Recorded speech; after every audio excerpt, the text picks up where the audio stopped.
Waalaikumsalam warahmatullahi wabarakatuh. Alhamdulillahirabbil alamin wa bihi nasta'in wala umuri dunya waddin wassalatu wassalamu ala asrafil anbiya'i wal mursalin wa ala alihi washabbihi ajmain. Amma ba'du.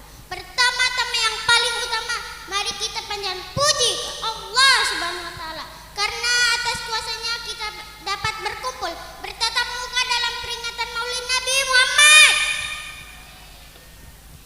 Shallu ala Nabi Muhammad. Salatullah salamullah ala toha rasulillah. Salatullah salamullah ala yasin habibillah. Tawasalna bi bismillah wa bil hadi rasulillah wa kulli mujahidin lillah bi ahlil badri ya Allah. Mangga sareng Salatullah salamullah ala toha rasulillah. Salatullah salamullah ala yasin habibillah. Tawassalna bi bismillah wa bil hadi rasulillah wa kulli mujahidin lillah bi ahlil badri ya Allah.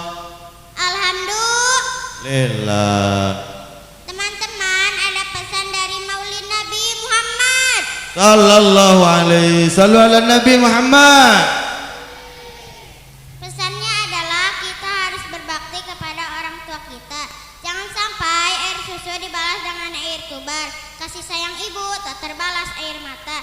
Jadilah anak yang berbakti kepada orang tua kita.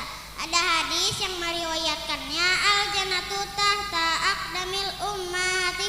Artinya sesungguhnya surga itu di bawah telapak kaki ibu. Teman-teman, apakah kalian suka sholat? Sholat ada berapa?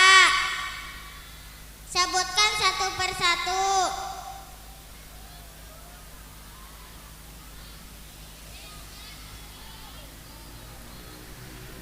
Nah, seharusnya kita melaksanakan sholat 5 waktu tersebut karena Allah menyayangi anak yang suka sholat 5 waktu. Cukup sekian yang dapat saya sampaikan, kurang lebihnya mohon maaf. Anak domba pandai bersulap, sulap dimainkan di tengah hari. Salam penutup tak terjawab. Kuulangi sekali lagi. Wassalamualaikum warahmatullahi wabarakatuh. Waalaikumsalam warahmatullahi wabarakatuh. Ya, tepuk tangan.